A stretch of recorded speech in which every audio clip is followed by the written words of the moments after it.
Welcome to Tamilmathi TNPSC. இந்த வீடியோவில் நம்ம காந்திய காலகட்டம் அது சம்பந்தப்பட்ட 100 வினாக்கள் பார்க்க போகிறோம். வாங்க பார்க்கலாம். மகாத்மா காந்தி தென்னாப்பிரிக்கா வாழ் இந்தியர்களின் உரிமைக்காக எத்தனை ஆண்டுகள் போராடினார்? 20 ஆண்டுகள். காந்தி தென்னாப்பிரிக்காவில் இருந்து இந்தியா திரும்பிய ஆண்டு 1915. ஆண்கள், பெண்கள், இளைஞர்கள், முதியோர்கள் என அனைவரும் பின்பற்றத்தக்க புதிய வழிமுறை சத்தியாகிரகம். குஜராத் போர்பந்தரில் ஒரு வசதியான குடும்பத்தில் பிறந்தவர் மகாத்மா காந்தி. மகாத்மா காந்தி பிறந்த தினம் 1969 அக்டோபர் 2. மகாத்மா காந்தியின் தந்தை காப்பா காந்தி. மகாத்மா காந்தியின் தாயார் புத்திலிபாய். மகாத்மா காந்தியின் தாயார் டாஸ் தீவிர பக்தை. வைணவம். காந்தியடிகள் சட்டம் பயில்வதற்காக இங்கிலாந்து கடற்பயணம் மேற்கொண்ட ஆண்டு 1888. மகாத்மா காந்தி வழக்கறிஞர் பட்டம் பெற்ற ஆண்டு 1891 ஜூன். வழக்கறிஞர் பட்டம் பெற்ற பின்பு பிரிட்டிஷாரின் நீதி மற்றும் நியாய முறையில் நம்பிக்கை கொண்டவராக இந்தியா திரும்பியவர் மகாத்மா காந்தி. எங்கு வழக்கறிஞராக பணியாற்ற காந்தி மேற்கொண்ட முயற்சி தோல்வி அடைந்தது? மும்பை.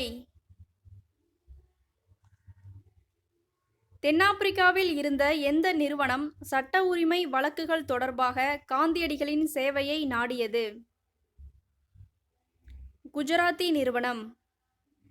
மகாத்மா காந்தி தென்னாப்பிரிக்க புறப்பட்டுச் சென்ற ஆண்டு 1893 ஏப்ரல். முதன் முறையாக இனவெறியை காந்தி எதிர்கொண்ட இடம் தென்னாப்பிரிக்கா.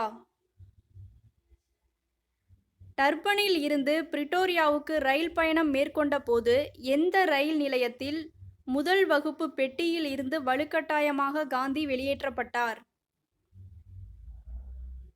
பீட்டர் மாரிட்ஸ்பர்க். டிரான்ஸ்வாலில் வசித்த இந்தியர்களுக்கு விதிக்கப்பட்டிருந்த நியாயமற்ற சட்டங்கள். தலைவரியாக 3 பவுண்டுகள் வாங்குவாங்க. குறிப்பிட்ட இடத்தில் மற்றும் சொந்த நிலம். எல்லா இடத்துலையும் போய் இந்தியர்கள் நிலம் வாங்க முடியாது. குறிப்பிட்ட இடத்தில் மட்டும். இரவு 9 மணிக்கு மேல் வெளியில் செல்லக்கூடாது. இவை அனைத்தும். இந்த தலைவரி 3 பவுண்டுகள் ஸ்மட்ஸ் காந்தி ஒப்பந்தத்தின்படி பார்த்தீங்கன்னா நீக்கப்பட்டிருக்கும். கடவுளின் அரசாங்கம் முன்னில் உள்ளது புத்தகத்தின் ஆசிரியர் டால்ஸ்டாய். அண்டு திஸ் லாஸ்ட் புத்தகத்தின் ஆசிரியர் ஜான் ரஸ்கின். சட்ட மறுப்பு புத்தகத்தின் ஆசிரியர் தாரோ. காந்தியடிகள் பீனிக்ஸ் குடியிருப்பை நிறுவிய ஆண்டு 1905. காந்தியடிகள் டால்ஸ்டாயின் பண்ணை நிறுவிய ஆண்டு 1910. சத்தியாகிரகிகளுக்கு பயிற்சி களங்களாகவும் சமத்துவம், சமூக வாழ்க்கை, தொழில் மீது மரியாதை ஆகிய நற்பண்புகள் எந்த குடியிருப்புகளில் ஊக்கப்படுத்தப்பட்டன? இவை அனைத்தும். பீனிக்ஸ் குடியிருப்பு 1905, டால்ஸ்டாயின் பண்ணை 1910. இங்கே தான் இந்த 2 குடியிருப்புகள்லையும் அவர்களுக்கு தென்னாப்பிரிக்காவில் உள்ளவங்களுக்கு நற்பண்புகள் பற்றி இந்த குடியிருப்புகளில் ஊக்கப்படுத்தினாங்க. தென்னாப்பிரிக்காவில் காந்தியடிகள் மேற்கொண்டவை: அமைதி பேரணிகள், குடிபெயர்ந்தோரை பதிவு செய்யும் அலுவலகங்கள் முன் ஆர்ப்பாட்டங்கள், கூட்டங்கள் நடத்தப்பட்டன. ஒப்பந்த தொழிலாளர்களாக இருந்து தெருவோர வியாபாரிகளாக மாறிய இந்தியர்கள் தொடர்ந்து போராடினர். தலைவர்கள் கைது செய்யப்பட்டனர். இவை அனைத்தும். ஸ்மட்ஸ் காந்தி ஒப்பந்தத்தின்படி ரத்து செய்யப்பட்டது எது? தலைவரி. மகாத்மா காந்தியின் அரசியல் குரு கோபாலகிருஷ்ண கோகலே. மகாத்மா காந்தி தனது வழக்கமான ஆடைகளை விடுத்து சாதாரண வேட்டிக்கு மாறக் காரணமான மாநிலம்? தமிழ்நாடு. முதல் உலகப்போர் காலத்தில் அவசர ஊர்தி சேவை, இராணுவத்தில் இந்தியர்களை சேர்ப்பது போன்ற பணிகளில் ஈடுபட்டவர்? மகாத்மா காந்தி. தீன் காதியா முறை எங்கு பின்பற்றப்பட்டது? பீகாரில் உள்ள சம்பரான். தீன் காதியா முறையில் இந்திய விவசாயிகள் தங்களின் நிலத்தில் 3 பகுதிகள் என்ன பயிரிட வேண்டும் என ஐரோப்பிய பண்ணையாளர்களால் கட்டாயப்படுத்தப்பட்டனர்? அவுரி. ஜெர்மானிய செயற்கை சாயங்களால் சந்தையில் விற்கப்படுவது குறைந்தது. எது விற்கப்படுவது குறைந்தது அப்படின்னா இவை அனைத்தும் அவுரி, இண்டிகோ, நீலச்சாயம். இது சாயத்திற்காக பயிரிடப்படுற செடி. ஜெர்மானிய செயற்கை சாயங்கள் வந்ததுனால இதோட சந்தை மதிப்பீடு பார்த்திங்கன்னா குறைஞ்சிடும். காந்தியடிகளை சம்பரானுக்கு வருகை புரியுமாறு கேட்டுக்கொண்டவர்? ராஜ்குமார் சுக்லா. இவர் ஒரு விவசாயி, சம்பரானை சேர்ந்த விவசாயி.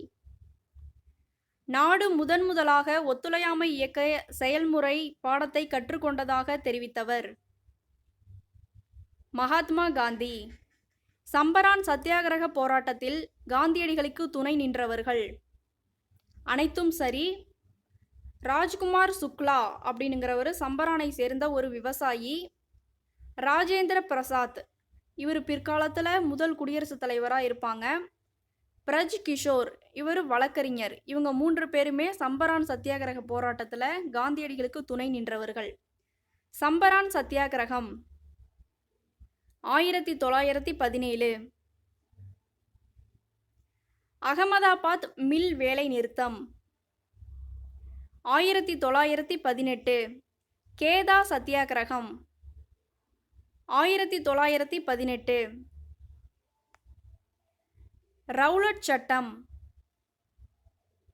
1919. 1919 இந்திய அரசு சட்டம், அதாவது ரவுலட் சட்டம், கருப்பு சட்டம் அப்படின்னு காந்தியால் அழைக்கப்பட்டது. இது எல்லாமே தான். அந்த சட்டம் எதை முன்வைத்தது அப்படின்னா, பிடி உத்தரவு இல்லாமல் கைது நடவடிக்கை, விசாரணை இல்லாமல் சிறையில் அடைப்பது, காவல்துறையினருக்கு அதீத அதிகாரங்கள், இதையெல்லாம் கொடுத்தது ரவுலட் சட்டம். ரவுலட் சட்டத்தை காந்தியடிகள் எவ்வாறு அழைத்தார்? கருப்பு சட்டம். ரவுலட் சட்டத்தை எதிர்த்து காந்தியடிகள் நாடு தழுவிய போராட்டத்திற்கு அழைப்பு விடுத்த நாள் 1919 ஏப்ரல் 6. ரவுலட் சட்டத்திற்கு எதிரான போராட்டம் எங்கு தீவிரமடைந்தது? இவை அனைத்தும். பஞ்சாப், அமிர்தசரஸ், லாகூர். ரவுலட் சட்டம் இந்தியா முழுவதும் காந்தி அழைப்பு விடுத்தாலும் தமிழ்நாட்டில் தான் இந்த ரவுலட் சட்டத்தை ஆரம்பிப்பாங்க காந்தி. ஆனால் ரொம்ப தீவிரமாக எங்கே நடந்தது அப்படின்னா பஞ்சாபில் உள்ள அமிர்தசரஸ்லையும் லாகூர்லையும். ஏப்ரல் 9 அமிர்தசரஸில் கைது செய்யப்பட்ட 2 உள்ளூர் தலைவர்கள். இவை அனைத்தும் டாக்டர் சாய்புத்துன் கிச்லு, டாக்டர் சத்யபால். இவங்க அமிர்தசரஸில் உள்ள உள்ளூர் தலைவர்கள். மகாத்மா காந்தி டாக்டர் சாய்புத்துன் கிச்லு, டாக்டர் சத்யபால் கைது செய்ததை அடுத்து சில ஐரோப்பியர்கள் கொல்லப்பட்டனர். அதனால் என்ன சட்டம் அறிவிக்கப்பட்டது அப்படின்னா படைத்துறை சட்டம். ஜாலியன் வாலாபாக் படுகொலை 1919 ஏப்ரல் 13. சீக்கியர்களின் அறுவடை திருநாள் பைசாகி பொதுக்கூட்டம் எங்கு ஏற்பாடு செய்யப்பட்டிருந்தது? அமிர்தசரஸில் உள்ள ஜாலியன் வாலாபாக். ஜாலியன் வாலாபாக்கில் எத்தனை மணித்துளிகள் துப்பாக்கி சூடு தொடர்ந்தது? 10 மணித்துளிகள். இந்த துப்பாக்கி சூட்டில் கொல்லப்பட்டவர்கள் பற்றி அதிகாரப்பூர்வ அரசு தகவல். 379 பேர் இந்த துப்பாக்கி சூட்டில் கொல்லப்பட்டதாக அதிகாரப்பூர்வ தகவல். இத்துப்பாக்கி சூட்டில் காயமடைந்தவர்கள் 1000 பேருக்கு மேல். படைத்துறை சட்டம் அறிவிக்கப்பட்டு அமிர்தசரஸ் மக்கள் டேஸ் கொடுக்கப்பட்டு தெருக்களில் தவளவிடப்பட்டார்கள். சவுக்கடி. ஜாலியன் வாலாபாக் படுகொலை காரணமாக தனது வீர திருமகன் பட்டத்தை திருப்பிக் கொடுத்தவர் நைட்வுட். ரவீந்திரநாத் தாகூர். கேசரி-இ-ஹிந்த் பதக்கத்தை திருப்பிக் கொடுத்தவர் மகாத்மா காந்தி. முதலாம் உலகப்போர் முடிவுக்கு பின் இஸ்லாமிய மத தலைவர் என உலகம் முழுவதும் போற்றப்பட்ட டேஸ் கடுமையாக நடத்தப்பட்டார். துருக்கியின் கலிஃபா. துருக்கியின் கலிஃபாவிற்கு ஆதரவாக தோற்றுவிக்கப்பட்ட இயக்கம் கிலாபத் இயக்கம். கிலாபத் இயக்கத்தை தோற்றுவித்தவர்கள் மௌலானா முகமது அலி, மௌலானா சவுகத் அலி, அலி சகோதரர்கள். இவை அனைத்தும் இவங்க 2 பேரும் தான் அலி சகோதரர்கள். இந்து முஸ்லிம்களை இணைக்க ஒரு நல்வாய்ப்பாக காந்தி எதனை கருதினார்? கிலாபத் இயக்கம். 1919 நவம்பர் தில்லியில் நடைபெற்ற அகில இந்திய கிலாபத் மாநாட்டிற்கு தலைமையேற்றவர் காந்தியடிகள். அல்லாஹி அக்பர், வந்தே மாதரம், இந்து முஸ்லிம் வாழ்க ஆகிய தேசிய முழக்கங்களை முன்மொழிந்தவர் மௌலானா சவுகத் அலி. 1920 ஜூன் 9 எங்கு கூடிய கிலாபத் குழுவின் கூட்டம் காந்தியடிகளின் அகிம்சை மற்றும் ஒத்துழையாமை இயக்கத்தை ஏற்றுக்கொண்டது? அலகாபாத். கிலாபத் அலகாபாத். ஒத்துழையாமை இயக்கம் என்று தொடங்கியது? 1920 ஆகஸ்ட் 1. 1920 செப்டம்பர் எங்கு நடைபெற்ற சிறப்பு கூட்டத்தில் இந்திய தேசிய காங்கிரஸ் ஒத்துழையாமை இயக்கத்திற்கு அனுமதி வழங்கியது? கல்கத்தா. சிறப்பு கூட்டம் அப்படின்னா கல்கத்தா. 1920 டிசம்பர் நாக்பூரில் நடந்த இந்திய தேசிய காங்கிரசின் கூட்டத்திற்கு தலைமை ஏற்றவர்? இந்த வருஷத்தில் இந்திய தேசிய காங்கிரஸ் கூட்டம் 2 நடந்திருக்கும். ஒன்று சிறப்பு கூட்டம் கல்கத்தாவிலையும், ஒன்று பார்த்திங்கன்னா எப்பொழுதும் போல அந்த வருஷத்தின் கடைசியில் நடக்கிற நாக்பூர் அங்கே நடந்திருக்கும். இதற்கு தலைமை ஏற்றவர் சி. விஜயராகவாச்சாரியார். 1922 பிப்ரவரி வரிகொடா இயக்கத்தை காந்தியடிகள் எங்கு அறிவித்தார்? பர்தோலி. 1922 பிப்ரவரி 5 தற்போதைய உத்தரப்பிரதேசத்தில் எந்த கிராமத்தில் வன்முறை வெடித்தது? சௌரி சௌரா. சௌரி சௌரா சம்பவத்தில் காவல் நிலையத்தில் தீயிட்டு கொளுத்தியதில் இறந்த காவலர்கள் எத்தனை பேர்? 22 காவலர்கள். மாற்றத்தை விரும்புவோர் மற்றும் சட்டப்பேரவைக்குள் நுழைவு மட்டுமே தேச நலன் மேம்படும் என எண்ணியோர். காங்கிரஸ் 2ஆ பிரிஞ்சிருக்கும். அது பார்த்தீங்கன்னா மாற்றத்தை விரும்புவோர் ஒருத்தவங்க, மாற்றத்தை விரும்பாதோர் அப்படிங்கிறவங்க. இதில் மாற்றத்தை விரும்புவோர் யார்னா மோதிலால் நேரு மற்றும் சி.ஆர். தாஸ். மாற்றத்தை விரும்பாதோர் சி. ராஜாஜி, வல்லபாய் பட்டேல், காந்தியடிகள் இவை அனைத்தும். சுயராஜ்ய கட்சி தோற்றுவிக்கப்பட்ட ஆண்டு 1923 ஜனவரி 1.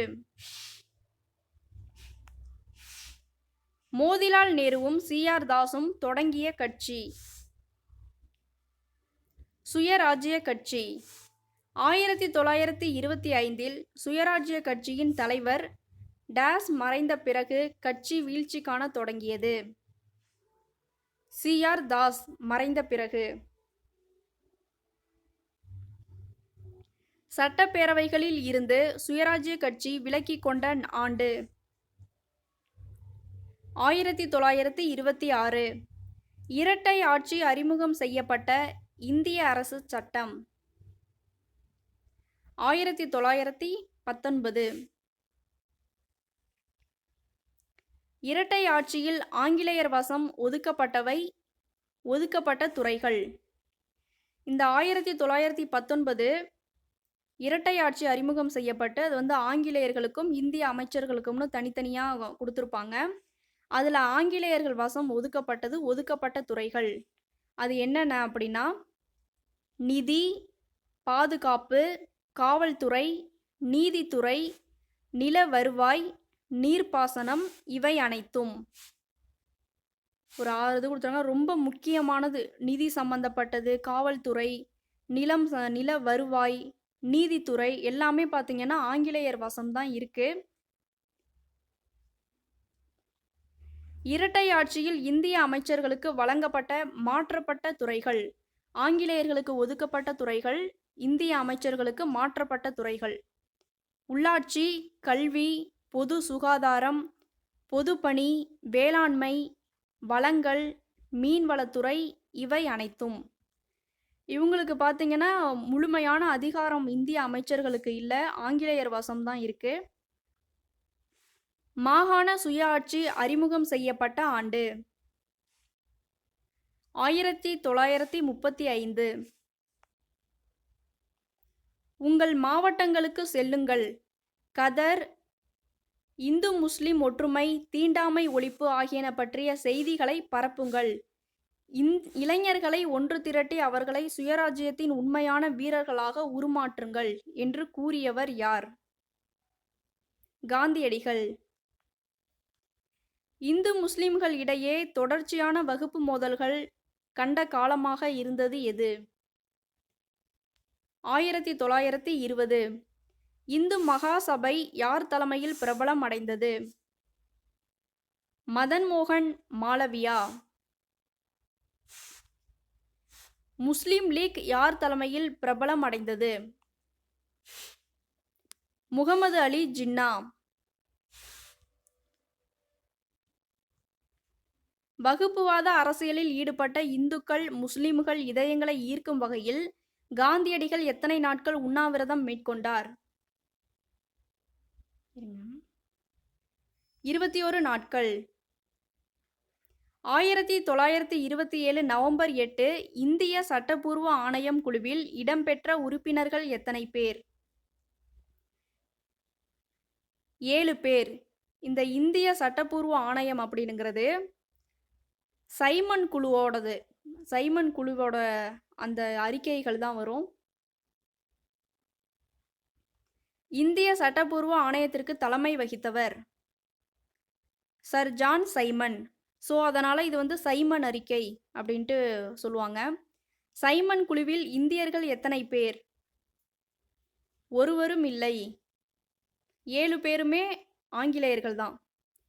சைமனை திரும்பி போ என்ற போராட்டத்தில் காவல்துறையினரால் கொடூரமாக தாக்கப்பட்டு உயிரிழந்தவர் லாலா லஜபதி ராய். இந்தியாவுக்கு அரசியல் சாசனம் உருவாக்கப்படுவதை குறிக்கோளாக கொண்டு நடைபெற்ற அனைத்துக் கட்சி மாநாடு. அனைத்துக் கட்சி மாநாடு எப்போ நடந்திருக்குன்னா 1928. அதாவது அரசியல் சாசனம் உருவாக்கணும் இந்தியாவிற்கு அப்படின்னு சொல்லிட்டு. அரசியல் சாசன வரைவு திட்டத்திற்காக மோதிலால் நேரு தலைமையில் கமிட்டி அமைக்கப்பட்டது. அக்கமிட்டியின் அறிக்கை எவ்வாறு அழைக்கப்பட்டது? நேரு அறிக்கை. இந்து முஸ்லிம் ஒற்றுமையின் தூதராக பாராட்டப்பட்டவர். முகமது அலி ஜின்னா. 14 அம்சங்கள் என்று அழைக்கப்பட்ட தீர்மானத்தை முன்மொழிந்தவர். முகமது அலி ஜின்னா. மத்திய சட்டப்பேரவையில் இடஒதுக்கீடு வழங்குவதில் 1/3 இடங்கள் முஸ்லிம்களுக்கு ஒதுக்கப்பட வேண்டும் என்று கோரியவர். முகமது அலி ஜின்னா. ஜாலியன் வாலாபாக் படுகொலைக்கு காரணமானவர். General Reginald Dyer. இந்திய தேசிய காங்கிரசின் எந்த அமர்வில் ஒத்துழையாமை இயக்கத்திற்கு அனுமதி வழங்கப்பட்டது?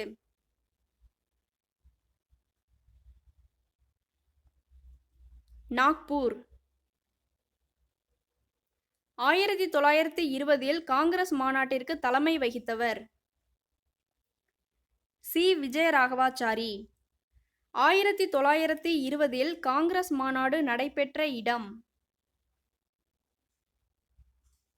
நாக்பூர். 1920 காங்கிரஸ் மாநாடு சிறப்பு கூட்டம் நடைபெற்ற இடம்? கல்கத்தா. 1929 காங்கிரஸ் மாநாட்டிற்கு தலைமை வகித்தவர்? ஜவஹர்லால் நேரு. 1929 காங்கிரஸ் மாநாடு நடைபெற்ற இடம்? லாகூர். மத்திய சட்டப்பேரவை மற்றும் மாகாண சட்டப்பேரவைகளுக்கு கூட்டு மற்றும் கலவையான வாக்காளர் தொகுதிகள் உடன் தேர்தல் நடைபெறும் என பரிந்துரைத்தது? நேரு அறிக்கை.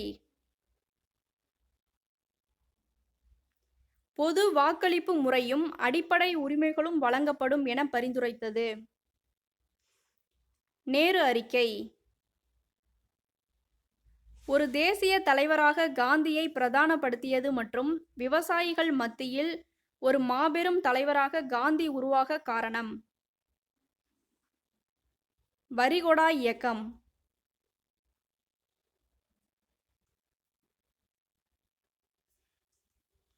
இந்தியாவுக்கு தன்னாட்சி பகுதி என்ற டொமினியன் தகுதி பற்றி பரிந்துரைத்தது? நேரு அறிக்கை.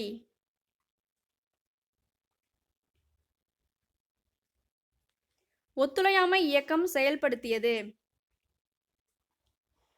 ஒத்துழையாமை இயக்கத்தில் எதை புறக்கணிக்கணும் அப்படின்னு காந்தி எல்லாருக்கும் அறிவித்தாங்கன்னா, பட்டங்கள் மரியாதை நிமித்தமான பதவிகளெல்லாம் திரும்ப கொடுத்துடணும், அரசின் செயல்பாடுகள் எதுக்குமே நம்ம ஒத்துழைக்க கூடாது, நீதிமன்ற வழக்குகளுக்கு வழக்குரைஞர்கள் ஆஜராகாமல் இருக்கணும், அரசு பள்ளிகள் புறக்கணிப்பது, 1919 சட்டத்தின் கீழ் உருவாக்கப்பட்ட சட்டப்பேரவை புறக்கணிப்பு. 1919 எலெக்ஷன் நடந்து அந்த சட்டப்பேரவையை நம்ம புறக்கணிச்சிடணும், அரசு விழாக்கள் எல்லாத்தையும் புறக்கணிக்கணும், குடிமை பணி, இந்த IAS IPS மாதிரி குடிமை பணி இராணுவ பணிகளெல்லாம் ஏற்காமல் மறுத்துடணும், அந்நிய பொருட்களை புறக்கணிச்சுட்டு சுதேசி சம்மந்தப்பட்ட பொருட்களை தான் நம்ம பயன்படுத்தணும், கதர் ஆடைகளை பயன்படுத்தணும் அப்படின்னுட்டு காந்தி அறிவிச்சிருப்பாங்க. ஓகே ஃப்ரெண்ட்ஸ், ஒரு 100 கொஷின் இதில் கொடுத்துருக்கோம். இந்த லெசனில் இன்னும் நிறைய இருக்குது. ஓகே ஃப்ரெண்ட்ஸ், தேங்க்ஸ் ஃபார் வாட்சிங்.